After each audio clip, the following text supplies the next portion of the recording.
Hora do show. Hora do show. Hora da diversão. O programa da família.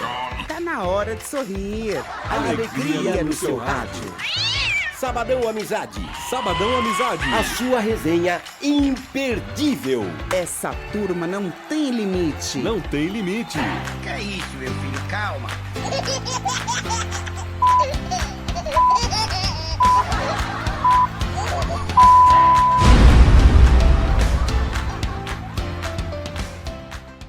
Agora, respondendo a outra parte da pergunta, se o Três Yatras tem alguma coisa a ver com a intensificação das aparições. Eu, particularmente, acredito que não tem, porque essa intensificação de aparições, ela vem desde 2020, quando a gente teve o isolamento social, aquela coisa toda. Então, naquela época, houve um boom de aparecimentos que não cessou até hoje. Só para vocês terem uma ideia, mês de novembro, eu recebi, acho que umas 30 filmagens. Né, de várias partes do mundo. Né? Tem filmagem na China, na Inglaterra, Estados Unidos, de vários países. Brasil também, Colômbia. Né? Então, a gente tem recebido muita coisa estranha no céu.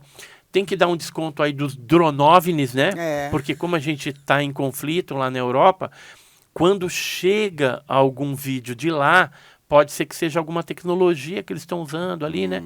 Por conta daqueles problemas que tiveram lá, a Ucrânia, a Rússia. E não sei se vocês acompanharam, mas houve o fechamento de alguns aeroportos na Alemanha, na Bélgica, no Japão também, e que você via ali que tem uns drones, mas uns drones diferentes. Né? Então pode ser tecnologia secreta, de guerra, de espionagem, como também pode ser OVNI. Exatamente. Né? A gente não sabe o que está acontecendo, mas que está acontecendo muita coisa. E aí, por questões de segurança, o que o aeroporto faz? Geralmente ele dá uma ordem lá, fecha cancela todos os voos e tal, para não causar nenhum acidente aéreo, porque não sabe o que é. Que é aquilo que está rondando ali, fazendo o quê? Espionando o quê? No aeroporto civil. Se é uma área, por exemplo, militar, como já aconteceu em algumas ocasiões, né, de aparecer algum aparato OVNI ou sei lá se é drone espião em bases nucleares, por exemplo, aí é mais plausível que esteja fazendo espionagem. Agora, e quando é num lugar aleatório? Quando é no interior de Minas Gerais, lá no sítio, na zona rural, que não tem nada, só tem umas vaquinhas lá, né, e aparece lá um negócio. Então, isso tá mais para OVNI mesmo, real, né? Então, a gente tem tanto acontecendo simultaneamente casos que são explicáveis e casos inexplicáveis. E tem mais pergunta aí. Muito bom ouvir o Edson, não, Amar? Muito. Nós vamos fazer o seguinte, nós vamos fazer mais uma pergunta, aí depois eu queria que me explique. Eu trouxe uns negócios aqui. Muito legal. Então a gente faz mais uma pergunta, depois a gente vai falar sobre os objetos e depois a gente faz a terceira rodada, tá bom? Certo. Fechado? Fechado. Tem aqui a terceira pergunta. Preparação da humanidade para um contato. Pergunta de Hugo dos Santos, de Diadema. Na sua opinião, professor, a humanidade está preparada para aceitar visitantes extraterrestres caso um contato direto aconteça? Olha, não está totalmente preparada, mas existem preparações já no meio religioso, né? Então já tem algumas coisas ocorrendo para até discursos prontos do Vaticano, discurso pronto do Papa, a hora que acontecer, ele vai lá e já dá uma acalmada nos ânimos dos seus fiéis, né? Então, assim, nós não estamos preparados e no caso de uma revelação de que vida extraterrestre exista de alguma forma, a gente vai ter impacto social, cultural, na política, né? Vai ter que ter exopolítica depois, teremos impactos religiosos e principalmente econômicos. Né? Então, não fique pensando que vai ser tão fácil que nada vai mudar. Vai mudar, vai ter um impacto, a gente vai ter que quebrar paradigmas, né? E no momento seguinte, como o ser humano é extremamente adaptável, ele vai, Eu acho de que certa até, forma, entrar numa onda de normalidade. Tá. Esses impactos que você estava falando, acho que até numa das questões que a Margarida apresentou, se eu não me engano, numa das perguntas, fala sobre isso. Se isso também, se essas aparições estão interferindo nessa mudança climática toda, né? Mas Não, isso eu não acho sei que se é mais tava- dos acho que tava dentro da governos, pergunta, né? Mas eu acho que isso é mais dos Mas o governos. homem, né? Eu acho que é O mais o homem homem, né? mesmo que tenta ser Deus, né, e controlar através de tecnologia essas Porque isso forças da natureza. cientificamente é explicado, né? Sim, O sim. aquecimento global e tal. Isso, e eles sabem exatamente como que gera uma tempestade, como que gera um tufão. Então, se você tiver tecnologia para isso, você poderia usar a própria força da natureza para causar uma devastação numa nação inimiga, né? Verdade, Certo. verdade. Mas aquilo ali, hein, Serginho? Tô Bom, curioso Edson, pra o que ver. que você Vamos trouxe ver, aí para nós? então, Depois nós vamos para vamos mais ver. uma rodada de perguntas, Assim, no passado da humanidade, a gente tem evidências de que talvez fomos visitados por seres, né? Como a maioria dos seres é o tipo alfa, que é esse A gente pode pôr a cinzento, mão, pode pôr a pode. mão. Esse aqui, inclusive, eu vendo lá na minha loja do edsoboaventura.com.br. A gente tem verdinho, tem o marronzinho de Varginha. Por favor, fala de novo a Fala loja. de novo. meu. Repita. www.lojadoedsoboaventura.com.br. Ah, tem vários loja produtos. do Edson Loja do Edson Boaventura, Tá. tudo junto.com.br. Ótimo, a gente... E lá a gente tem essas estatuetas, né? E tem também navezinha, tem livro, tem revista, tem um monte de Tem coisa. esses adesivos Mas aí, né? esse tipo aqui, que é o tipo alfa, ele corresponde a 80% dos casos. Então, se é 80% dos casos, nós tivemos a visita deles no passado da humanidade, como apregoou lá na década de 70 o Eric von Däniken, né, que escreveu aquele livro Eram os Deuses Astronautas, né, que é um best-seller aí bem conhecido, embora muita coisa ali já foi reavaliada também, mas tem alguns mistérios do livro Eram os Deuses Astronautas que até hoje não foram explicados pela arqueologia clássica, pela história, nada disso. Então, o que acontece? No passado, se falava já desses seres cinzentos de olho preto. E tem só um porozinho no ouvido, não tem a orelha, né? Não. E aí, o que eu trouxe aqui para a gente dar uma olhada? Dentro da ufoarqueologia, que é o estudo da presença desses seres no passado da humanidade, a gente tem essa estátua Hongshan, né, que vem lá do vale dos rios Liao e Dalin, que fica no nordeste da China.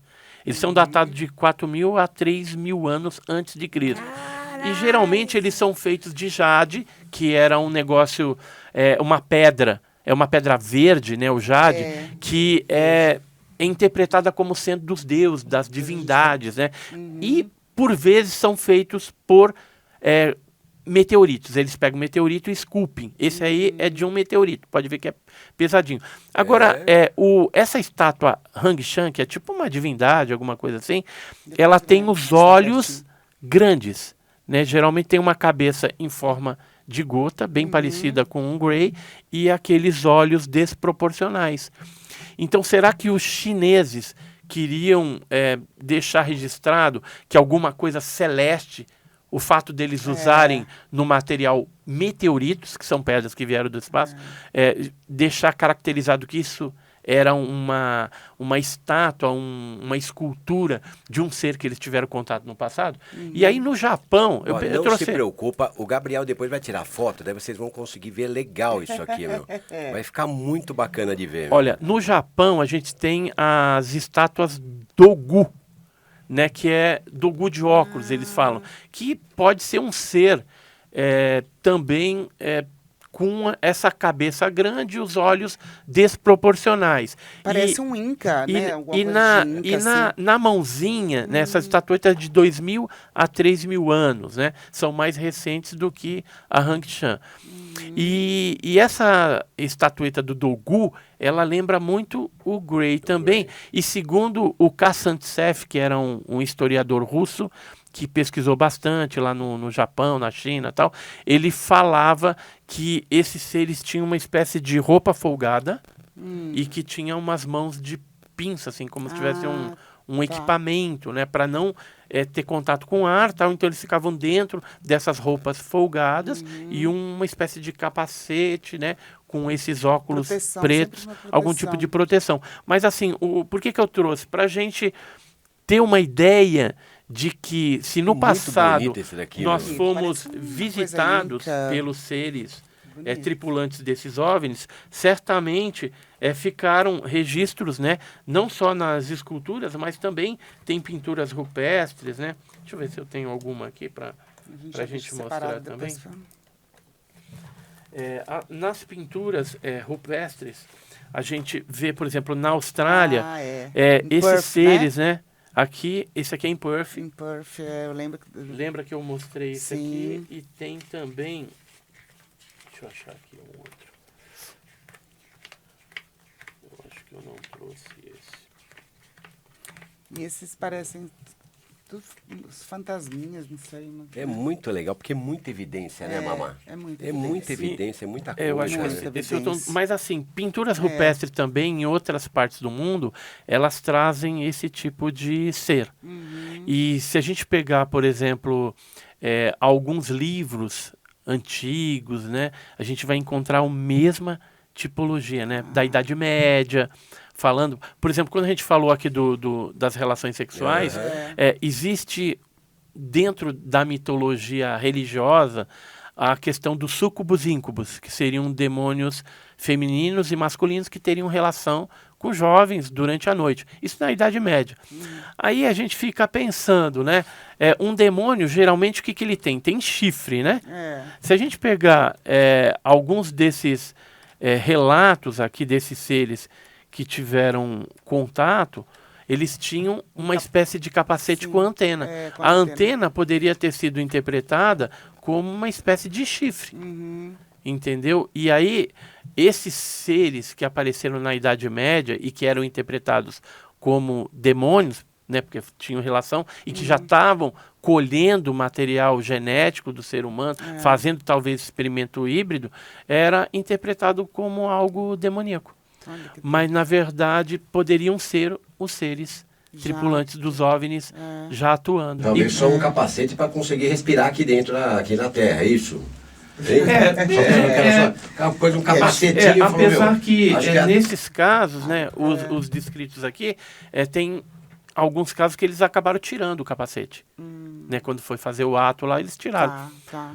Talvez fosse, né, depois que descontamina ali pode ser. o ambiente, aí pode retirar o capacete. Às vezes faz parte realmente da. Né? Muito bom. Ó, nesse livro aqui, só para dar mais uma agregada nessa Tem mais questão pergunta, né? Mais ou dos menos. capacetes, ó, o primeiro caso de abdução no Brasil, 1931, e tinha capacete com antena.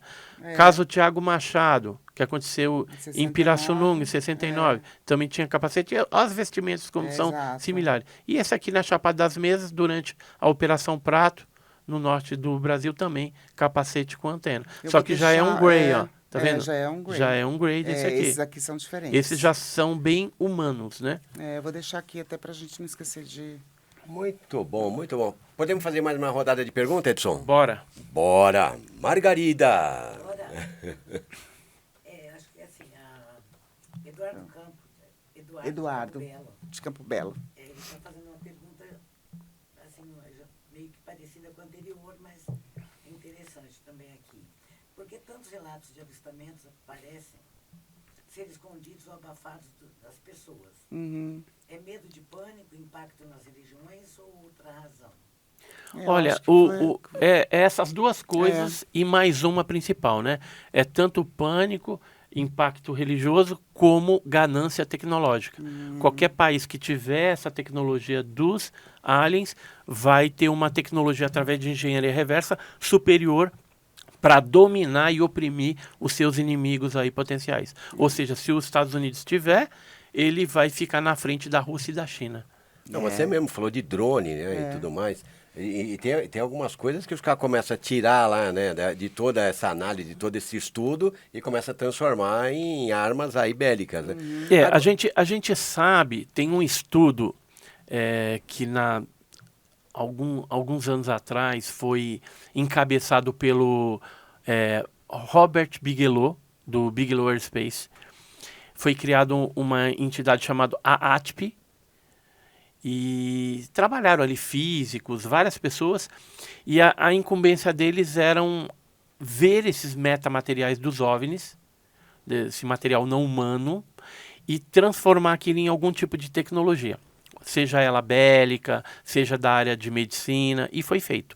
Então, hoje, a Lei de Liberdade de Informação norte-americana liberou esse documento, esse paper, em que consta detalhes desse negócio. Não tem, logicamente, tem certas coisas que não estão ali, mas tem alguns detalhes das propriedades desses materiais de OVNIs, e inclusive o Robert Bigelow foi incumbido de criar um local para armazenamento desses materiais, né? Então ele recebeu muita grana. E esse Bigelow, ele na época que estava rolando tudo isso, foi 2004, 2005, 2006, 2007, eles vieram, ele mandou 2 agentes do Bigelow Aerospace aqui no Brasil para me procurar, para ver se conseguia alguma coisa também de metamaterial do caso de Ubatuba, né? Que é aquela explosão do OVNI de Ubatuba. Nós nos encontramos no Holiday Inn, aqui em São Paulo. Veio um tradutor, eu levei o meu cunhado na época, né, meu ex-cunhado, o Joseph Prado. A gente estava junto, ele falava bem inglês também. E aí estive com um cara chamado Jim Johnson e o Douglas Kurt, né, que eram esses agentes do Bigelow Aerospace e que vieram lá com uma proposta indecorosa de pegar o material da gente aqui no Brasil. Eu, na época, como eu sabia que eles tinham recebido grana e estavam fazendo algo do tipo, e inclusive patrocinavam a MUFON, que é uma entidade norte-americana, eu sugeri que eles também ajudassem a gente nas pesquisas. E aí eu, como parceiro, ajudaria eles. Aí mas sim eles não, ver, mas não quiseram. Eu falei, então pega o avião, volta para os Estados Unidos e tchau. Eles ainda tentaram fazer algum contato, mas aí não teve nenhum tipo de ajuda financeira. E eu falei, eu não vou dar de mão beijada para os americanos. E eu soube que depois eles voltaram, uma outra equipe foi até o Ceará e lá eles conseguiram botar a mão em alguns materiais dos ufólogos cearenses. Caramba. Ficou uma duvidazinha, mas é uma duvidazinha. Se você pode dar spoiler daquela entrevista que você conseguiu com um ex-militar lá de Varginha, você pode só falar um pouquinho o teor do que você... Então, ele participou junto com militares ali na coleta de uma dessas criaturas. Ele estava junto ali. Porque foram feitas, assim, algumas incursões, tanto de manhã como à tarde, pela ESA, né? E foram vários dias, 20, 21, 22 de janeiro.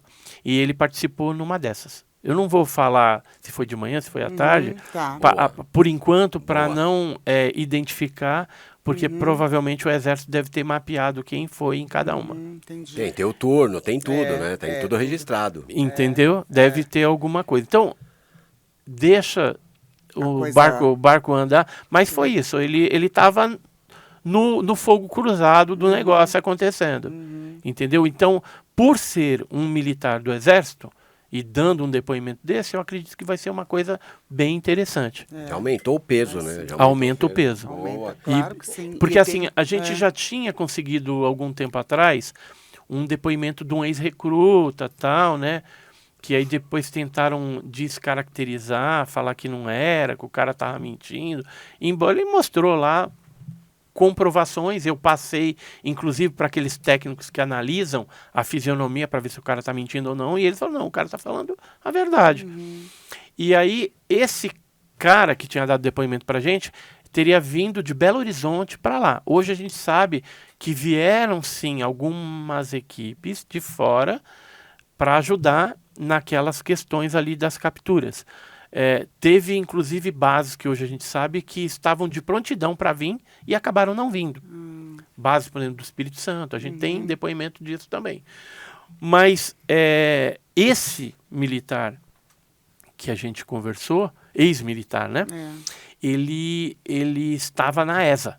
Ou seja, ele estava na instalação militar do Exército que a gente sabe que foi a que organizou, coordenou, junto com os americanos, todas essas operações do resgate da nave, das capturas dos seres, que hoje a gente consegue comprovar que são 5. Mas tem militares que falam que só para os Estados Unidos foram 6. Puxa vida. Olha isso, gente. Entendeu? Então, Agora a gente tem uma testemunha, a gente tem uma testemunha que não quis de jeito nenhum dar depoimento, porque hoje ela é evangélica. E aí traria alguns problemas junto com o pastor dela lá e tal. Então, que ela tem um cargo também na igreja. Então, ela viu 10 criaturas no pasto do vovozinho, né? Que é um lugar lá onde praticamente as criaturas foram pulando do objeto Desceram que caiu desceram e lá. ficaram se refugiando nas matas ali, já que o Jardim Andere, nessa região, o pasto do vovozinho, era bastante mato ali. Então, esse senhor, né, hoje um senhor, na época ele estava indo trabalhar de bicicleta pela linha do trem e viu as 10 criaturas. Ele ficou apavoradíssimo, né? Mas os parentes dele acabaram dando depoimento pra gente, contando o caso, né? Mas ele mesmo, ele confirmou, mas falou, não aceito gravar. Mas ele viu 10 Olha naquela época. Margarida, respondemos a pergunta de Eduardo. Respondeu. Muito bem. O que mais temos no molho champignon? Temos a 5ª pergunta, que Vamos é lá. da Regiane. Regiane da Regiane da Moca. Moca, sobre a esfera de Buga. Ah, esfera de Buga. A pergunta dela é, sobre a esfera de Buga encontrada na Colômbia, uma esfera perfeita, sem pontos de solda, datada de mais de 12.500 anos. Há quem diga que é impossível de ser feita com tecnologia da época, enquanto outros apontam falhas nos laudos e suspeitam de fraude. Qual é a sua leitura desse caso? Olha, alguma coisa aconteceu naquela época, né, em termos da queda da esfera de Buga. Um complicador que eu entendo é que essa esfera, embora ela tenha caído na Colômbia, foi parar nas mãos do Jaime Maussan, lá no México. E hoje ela está sendo analisada lá na Universidade Mexicana, lá no México, na cidade do México. Recentemente a gente teve uma informação de que o Stephen Greer esteve lá e durante a estadia dele lá para ver também como é que estava esses estudos e tudo mais, entraram 2 pessoas vestidas de policiais e tentaram roubar a esfera de Buga. Caramba. Né, ele chegou a publicar isso até no Instagram dele, né? Que aconteceu esse fato, né? Ou seja, alguém está querendo pegar a esfera de Buga por quê? Né? Está querendo esconder o quê? É tecnologia desses seres aí ou é uma tecnologia americana, espiã, que eles estavam tentando resgatar isso daí? Tem um pesquisador inglês que ele falou que todas essas esferas que estão aparecendo e a concentração delas é na Colômbia, é porque os Estados Unidos estaria fazendo um experimento psicossocial e nessa área que são campesinos, ali são pessoas da área rural, sem muita cultura, então seria um local propício para fazer esse tipo de coisa, para depois gerar algo de desinformação. É a opinião desse pesquisador lá da Inglaterra. Que não são turísticos. Isso. Né? Agora, o que não explica totalmente essa questão de ser, de repente, um artefato tecnológico secreto, é que essas esferas estão aparecendo em várias partes do mundo. Eu tenho vídeos no Brasil, no Japão, na França, Estados Unidos, em vários lugares. Então, e assim, esferas sempre apareceram, mesmo antes desse fato da esfera de Buga aí, né? Que foi essa queda desse objeto que foi coletado e que está sendo analisado. Como falaram em 12 milhões de anos, tal, há controvérsias nisso também, tá? Porque dependendo do que você pegou ali para analisar, o carbono 14 ele não é totalmente confiável para trazer uma datação de um negócio desse, principalmente sendo metálico. Já coisas arqueológicas, tal, dependendo do solo geológico, aí você vai ter uma ideia daquela datação. Mesmo assim, ela pode estar trazendo uma informação falsa. Tá. Porque se você pegar, por exemplo, um solo geológico de, sei lá, De 10 mil caverna. anos, né? E colocar uma moeda lá e deixar fazer um processo de calcificação durante um tempo, depois desenterrar, você vai falar que tem 40 mil anos, mas não. Aquela moeda, ela foi colocada, sei lá, em 2025, né? Dá pra burlar isso. Dá pra burlar, entendi. dá pra burlar. Que nem aquela Ah, história tá. das múmias lá de Nazca, lá do Peru, as múmias peruanas, que também aquilo tem uma técnica para você montar os ossinhos, né? Deixa lá um tempo e aí o próprio local do Peru que não chove, aquela secura, a salinidade, ela pode gerar uma mumificação. Né? Não sei se vocês já foram para o Peru, Não. mas tem certos túmulos que ficam no deserto, que não chove, né? Então fica ao ar livre, aqueles buracos e perto de como é que chama lá? Fica sem cobertura? Sem cobertura, Nossa. fica a múmia lá, dá pra você ver a pele, o cabelo. Mas dentro de algum vidro, alguma coisa? Nada, aberto, Olha aí, aberto. É bem, bem impressionante. Quando você vai para o Peru, tem um local lá que chama Cantaioque. Cantaioque é perto. Aí tem essa cemitério que você nossa, visita que lá. tradição. Tintila, cemitério de Tintila. Não. Então tem essas múmias aí bem preservadas, tal. Por quê? Porque a próprio clima, o próprio ambiente, ele propicia esse tipo de coisa, né? E tem muito espertalhão, né? Que Nossa, muito fica aproveitador, querendo né? aproveitador. Fala assim, o Malsan gosta, vamos pegar, montar uns negócios aqui, dizer que é alienígena, a gente vende pra ele e ganha uma Vai grana. ter história pra... É isso aí. Então, assim, a Buga tem que esperar ainda Buga.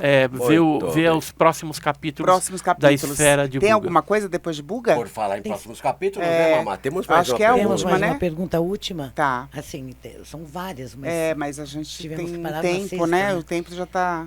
a pergunta é da Cláudia, da Vila Deodoro. Professor, vários relatos recentes falam de objetos que aparecem no céu e depois parecem mergulhar no mar.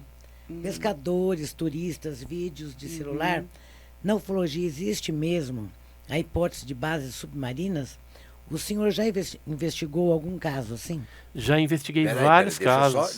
deixa eu só voltar nesse pontinho aí. Porque esse pontinho é Os interessante barulhos mesmo. de Santos, que tá em altíssimo, os caras estão falando, não, porque nós estamos ouvindo, conta um pouquinho pra nós disso aí, que isso aí tá agora fresquinho o negócio, né? Então, problema que dizem que filmaram lá, né, que gravaram, mas eu não recebi nada ainda. Ainda não Entendeu? mandaram Não recebi nada, já tentei ir atrás. Me parece mais que é algo de tentativa de você criar uma notícia para viralizar, entendi. entendeu? Embora, assim, sons estranhos já foram captados em várias partes do mundo aí. Mas esse especificamente de Santos, embora passaram para mim, eu falei, então me acha quem que tem, né? Exato, E até tem que agora eu não provar, achei né? nada.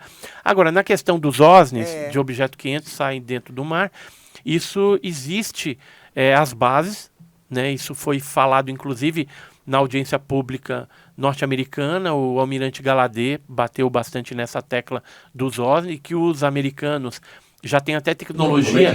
Como é que chama? OSNIs, objetos submarinos não identificados. OSNIs. E, inclusive, Gostou, né? eu tive num evento no Guarujá, foi a primeira versão agora, esse ano, a Mônica Polovanik fez esse evento. A minha palestra foi sobre casos que ocorreram no Guarujá, e tem casos de objetos que entraram, saíram dentro do mar também, porque a região litorânea ali do Guarujá, Ilhabela e Peruíbe são hotspots que tem muitos casos, principalmente de objeto entrando e saindo dentro do mar. Um dos casos assim mais antigos, né, e conhecidos do Guarujá é o caso do Crisólogo Rocha, um militar do Exército que viu um objeto saindo na Praia da Pitangueiras, isso em 1958. Nossa. E tem documentos, né, da época falando a respeito. Diz que eram 2 pratos emborcados que em certo momento subiu de dentro do mar, ele abria as 2 partes e tinham algumas hastes e umas contas que nem de colar coloridas ficavam subindo e descendo. Até que depois aquilo fechou e submergiu. Aí o Exército comunicou a base aérea de Santos, o pessoal foi para lá, mas antes dele chegar o objeto submergiu e desapareceu. Né? É, Muito muita bom, senhor. coisa. É um assunto que tem que ser... Um assunto maravilhoso, é isso? Maravilhoso. Tem que ser falado muitas vezes. Você tem alguma pergunta sua, Margarida? Acho que foram respondidas, né? Foram, Algumas né? aqui através... Tem mais alguma aí? Pode fazer. Mas tem- Aí eu vou tentar são ser mais várias, né? sucinto. Mas você sabe que Margarida, Edson, ela falou assim, se desse, eu faria 55 perguntas, meu. No mínimo, né, Margarida? No Mas mínimo. tem alguma inquietação que lhe ficou ainda, Margarida? Então, você perguntou desses que entram no mar e saem, né? E com relação aos barulhos. Na época da pandemia, se ouvia muito esses barulhos em São Paulo, né? São Sim. Paulo, Morumbi. Eu nunca ouvi, mas assim, muitas pessoas relataram barulho como se fosse um ruído, assim, de... Trombeta, essas Isso, coisas. mais ou né? menos isso. Então, E parece aí que já- em Santos agora é a mesma coisa, né? É. Aí Aí já é que mais meio- levado por aquela questão apocalíptica, Religiosa, né? Religiosa, É. tal. Eu não sei se teria alguma relação com OVNI, né? Ou OSNI, né? No caso. Osni. Mas é aquela coisa, às vezes você ouve falar esse tipo de coisa, mas cadê o som? Né? E assim, mesmo tendo o som, você pode criar na inteligência artificial. Claro, claro. Né? E era um momento muito propício, né? Pandemia, já estava com aquele estado, né, de calamidade É. e tudo mais, então Tudo vai, muito vai quieto, não tinha mais conduzindo. barulho de automóvel nas ruas. A não cor tinha do mais- céu mudou, né? Muda, É tudo, verdade. né? Muito bem. Edson Boaventura, gostaria que você desse suas considerações finais aqui. Primeiro, entendendo que a minha gratidão é enorme por você estar aqui de novo. Né? É muito legal poder ter você. As perguntas diretas aqui, que o Edson fez assim. Pode mandar no peito, aqui não tem problema não. meu. Pode fazer a pergunta. Foi ou não Foi. Né? Então é muito Nada legal. preparado, tudo. Exatamente, Mar. Saber dessa isonomia total. É. Né? Das perguntas chegarem e você aqui, ó. Propriedade, É que nem né? nós não somos os donos da verdade. Longe disso. Mas assim, a gente pesquisa, nos aprimoramos a cada descoberta, a cada novidade, né, que possa surgir nos casos, na interpretação desses casos. Agora, o que eu posso deixar de recado para o pessoal é assim, fiquem atentos à imprensa, porque está acontecendo uma movimentação muito grande, principalmente nos Estados Unidos, e que pode culminar com a revelação. A gente tem, para acontecer agora no ano de 2026, o filme do Spielberg, no dia 12 de junho, que provavelmente, por enquanto está The Dish, né, o disco, mas pode ser alguma coisa relacionada à revelação. E a gente vai ter um documentário, A Era da Revelação, né, já foi inclusive exibido dia 24 de novembro de 2025 para alguns deputados norte-americanos, algumas pessoas escolhidas a dedo, foi feita uma apresentação. E esse documentário, ele traz mais de 30 depoimentos de ex-militares de inteligência, né, norte-americanos, alguns políticos, algumas pessoas influentes, que inclusive tem um depoimento de um lá que ele viu os seres não humanos e manuseou os fragmentos dos OVNIs, os objetos voadores não identificados. Então, esses depoimentos, esses documentários, eles já são uma preparação para o momento seguinte que a gente está para viver. Então, não se choquem, acompanhem aí sites que Deve sejam sair, sérios, né? O nosso canal mesmo, o canal Edson Boaventura, a gente tem mais de 1.200 vídeos lá sobre essa temática. Eu trago, vez ou outra, vídeos também de OVNIs que estão sendo filmados. Estou para gravar, inclusive, um dos vídeos que eu recebi de novembro de 2025. Tem uns bem interessantes. Boa. E a gente vai estar publicando lá em breve. E além de eu faço Jornal Mistério também, são notícias rápidas. Que legal. Que traz, aí eu me visto de homem de preto, é um negócio bem legal. Então, assim, fiquem de olho e qualquer coisa, nos procurem, né? Lá no nosso canal a gente tem um endereço para você entrar em contato, contar seu caso. Se souber alguma coisa de Varginha também, quiser agregar, entre em contato conosco lá. E é isso. Então, eu queria agradecer vocês pela oportunidade. Nós né? é que E sempre agradecemos. Nossa, que muito quiserem, a gente volta aqui com muito prazer. Ótimo. Tá escrito Nós lá, é que nós agradecemos. voltaremos. Viu? Nós voltaremos. Nós voltaremos. Edson, muito obrigado. Obrigada, mais uma viu? vez. Obrigado, Serginho. Cara, é Muito muito bom obrigado, estar com viu? você. Obrigado Margarida mesmo. foi demais. Gabriel mais uma vez. Márcia Marques e o nosso bom dia. Valeu, Sabadão Amizade.